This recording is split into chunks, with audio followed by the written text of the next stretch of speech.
now we're going to present our next speaker, Ms. REEM KHAMIS, who's going to present her talk titled Board Gender Diversity, a Review of the Literature. Good afternoon, everybody. My name is REEM KHAMIS. I'm a PhD student in my second year. Today I'm going to present this paper, which is part of my PhD thesis, basically reflecting chapter 1 and 2. It's not about all my PhD, only reflecting these two chapters. It's basically a paper that I'm working on to publish with my supervisors. What I'm going to present is basically first background, why this review is needed, how this review is different from the previous ones, the methodology I conducted this review, and the main categories found in the literature regarding this topic I'm talking about, and what gap I found, and eventually I'll be talking about the model that I will be building based on this review.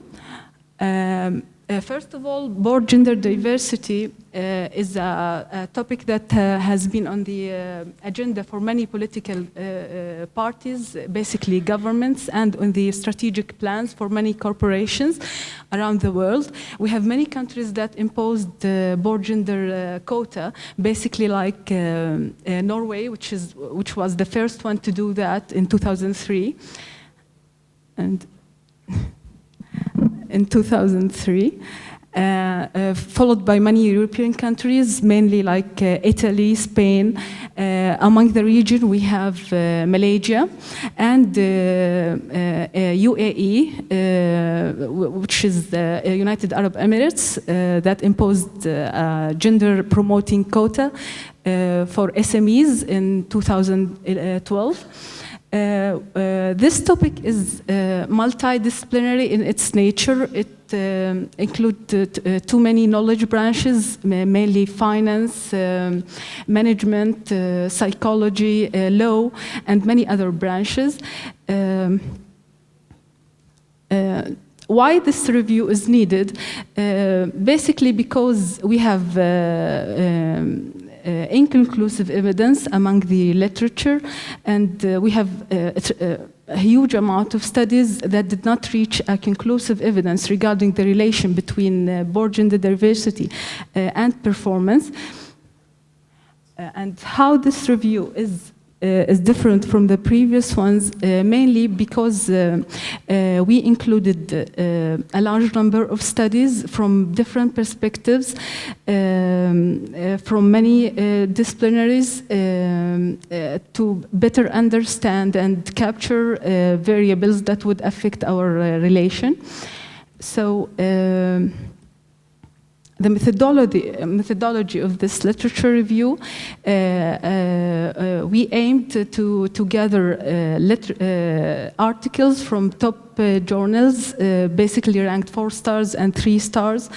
And then we ended up with like 200 articles talking about board gender diversity, and then we narrowed the research to 75 articles, basically taking in consideration articles that talked about board gender diversity and performance from a business perspective.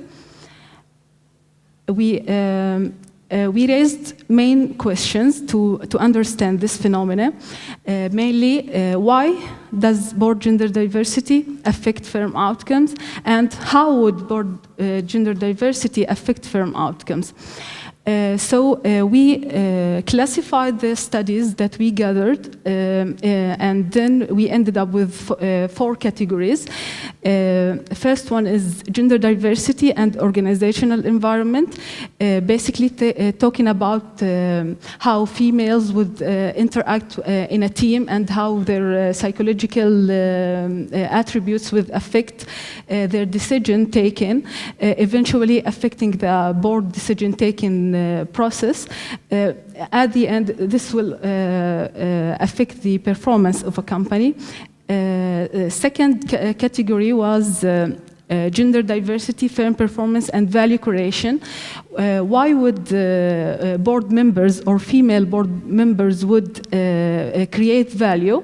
This is due to their backgrounds, their experience, and what they could bring to the boardroom different from their counterpart males.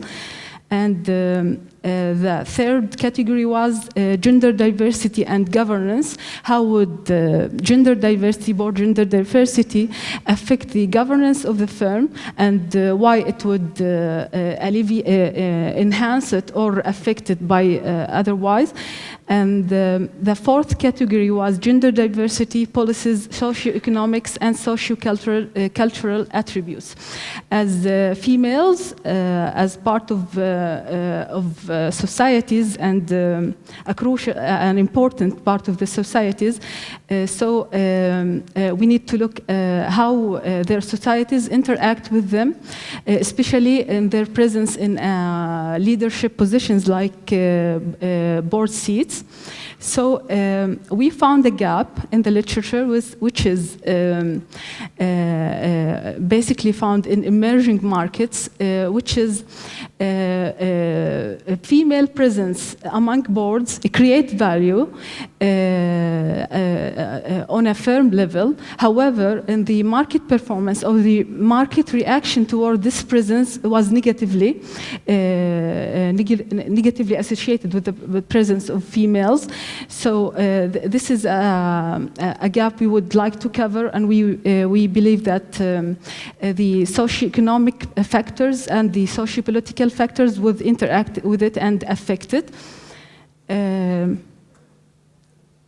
So we ended up building this conceptual framework or a model, basically taking in consideration two levels of variables, mainly firm level factors and the national factors. Firm level factors, as we mentioned, we have the corporate governance level of firms and ownership structure, board attributes, and many other variables among the firm itself.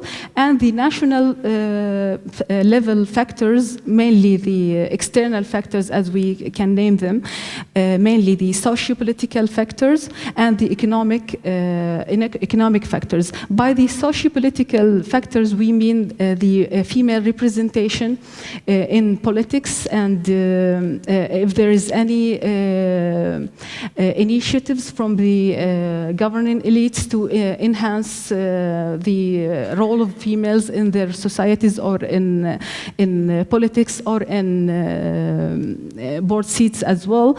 And the second factor, which is economic factor, taking in consideration the percentage of female labor force, and if this would affect the relation between firms and performance as well.